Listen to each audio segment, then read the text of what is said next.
প্রধানমন্ত্রীর ব্রিগেডের সভা, জোড়া সভা রয়েছে, একটি প্রশাসনিক সভা আর একটি রাজনৈতিক সভা। আর এই সভা মঞ্চ যেটা তৈরি করা হয়েছে সেখানেই একটা নজির রেখে দেওয়া হচ্ছে, সেটা হচ্ছে বাঙালিয়ানার নজির। আগামীকাল ব্রিগেডের প্রধানমন্ত্রীর এই সভাস্থল থেকে আমরা আরো বিস্তারিতভাবে জানবো, দেখব। শুভেন্দু অধিকারী, শ্রমিক ভট্টাচার্য এরা ব্রিগেডে পরিদর্শনে যান, প্রস্তুতির ছবিটা দেখেন। সায়ন্ত আমাদের প্রতিনিধি আমাদের সঙ্গে রয়েছেন সরাসরি এই মুহূর্তে ব্রিগেড থেকে। সায়ন্ত, খুব বেশি যেটা চোখ বা নজরে পড়ছে সেটা হচ্ছে এই বিষ্ণুপুরের টেরাকোটা থেকে দক্ষিণেশ্বরের মন্দিরের আদলে মঞ্চর সজ্জা। তো এই মুহূর্তে এই বিষয়গুলো নিয়ে কি বলা হচ্ছে, কতটা প্রস্তুতি, যারা দেখে গেলেন শ্রমিক বা শুভেন্দু তারা কি বলছেন?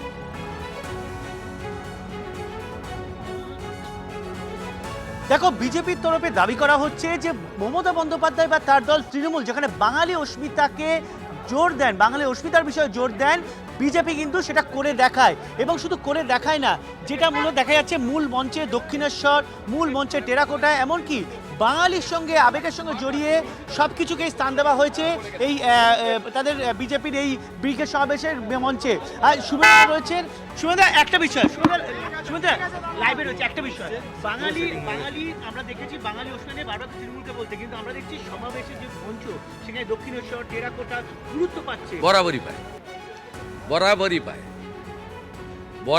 পায় বাঙালির তৈরি করা পার্টি, এর জন্য আলাদা খরচ করার দরকার নেই। তৃণমূলের ফাঁদে পা দেওয়া। শ্রমিক ভট্টাচার্য মাছ খায়, শুভেন্দু অধিকারী মাছ খায়, এগুলো আলাদা করে বলার দরকার নেই, কোনো দরকার নেই। তো তৃণমূল বরঞ্চ জলকে পানি বলাচ্ছে, তৃণমূল বরঞ্চ বাবাকে আব্বা বলাচ্ছে, তৃণমূল বরঞ্চ আকাশকে আসমান বলাচ্ছে।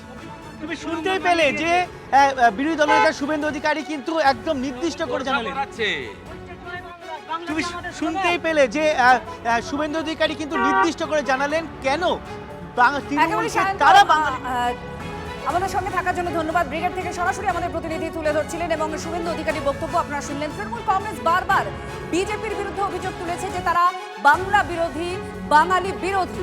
আর সেখানেই প্রধানমন্ত্রী ব্রিগেডের মঞ্চ যেভাবে তৈরি হয়েছে, সেই বার্তা অবশ্যই একটা বার্তা আছে বলেই মনে করা হচ্ছে, এবং সেই বার্তা বাঙালি আনার বার্তা।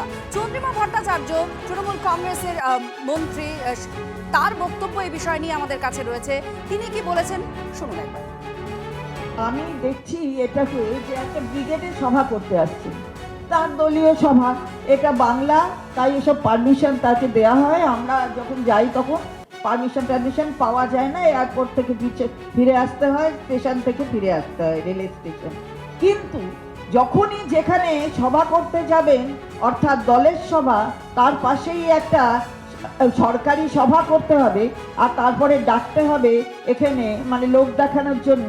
আমরা ওটা সেরকম ভাবে দেখছি। যদি করবার দরকার হয় তাহলে তো আগেই এই পরিকল্পনাগুলো বাস্তবে রূপ দিতে পারতেন।